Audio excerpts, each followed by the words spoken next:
my encouragement would be is study the game. Like, how are players like LendingTree making those moves? Like, when they decide very specifically to cut off and get rid of a piece of their business, like, why? What are they doing?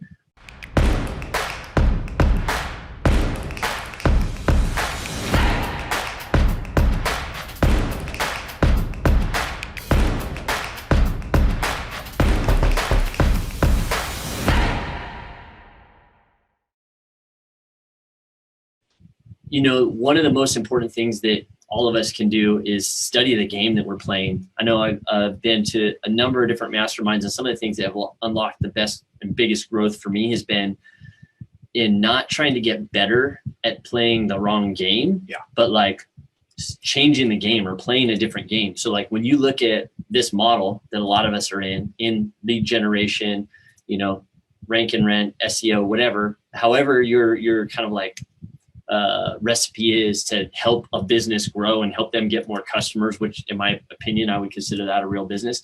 But study it and specifically like get outside of the niche maybe that you're in. So like maybe you're into, you know, PI attorneys or lawn care or whatever, you know, some of the common niches. Like go outside of that and don't even go to like another attorney type or another home services. Like look at other industries. You know, we were looking at some of those stats. So LendingTree, I used to do work with LendingTree, gosh, over a decade ago. Back in 2011, they sold. So LendingTree Loans, if you don't know, if you do a Google search for LendingTree, they're one of the biggest lead generator aggregators out there in the home mortgage space, which right now is cranking and on fire because they're basically like giving money away. So, but in 2011, they had two parts of their business. So they actually had the fulfillment side, where they would generate the lead and then they would actually like take a loan application, issue the loan, right? And do the whole process. They actually sold that portion of their business for, I forget what it was. It was like 50, 60 million, something like that,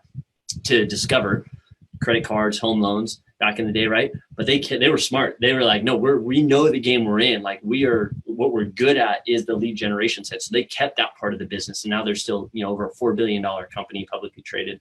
There's more than enough proof out there that you don't need to go kind of like justify the lead gen kind of business. Like it's here to stay. But what my encouragement would be is study the game. Like how are players like LendingTree making those moves? Like when they decide very specifically to cut off and get rid of a piece of their business, like why? What are they doing?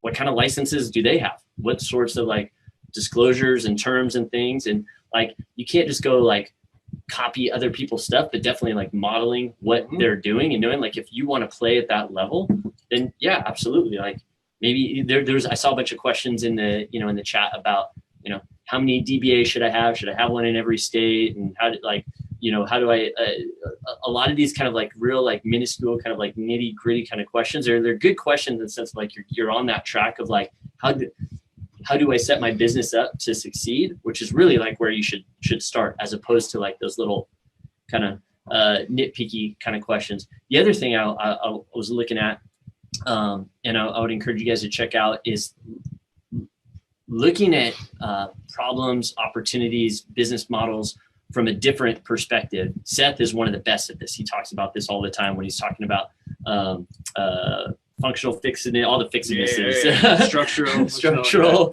but like looking at things from a different angle. Yep. There's this guy, Tom Wheelwright, you know, he's Robert Kiyosaki's CPA, right? So he's got a book out there. Check it out. It's called Tax-Free Wealth, right? And in like his whole thing about the book, because like you get guys like Kiyosaki, you're like, yeah, I don't pay taxes, right? And you have certain people who might have a certain opinion about, you know, Robert Kiyosaki making a ton of money and not paying taxes. He obviously has a very different opinion. Dude's created a lot of jobs. He's created a lot of wealth out of nowhere. He's like made the pie bigger for everyone, right? And in that book, Tax-Free Wealth, Tom Wheelwright, he like repositions how you think about taxes. He doesn't see taxes as a penalty that you pay for creating money.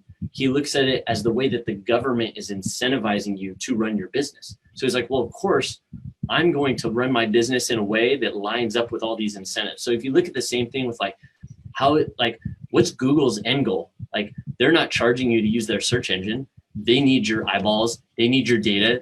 So how do you line up your your mission, your vision, your goals, and like what you want to do in your lead gen business and in your agency. How do you line that up with what Google's already aligned with?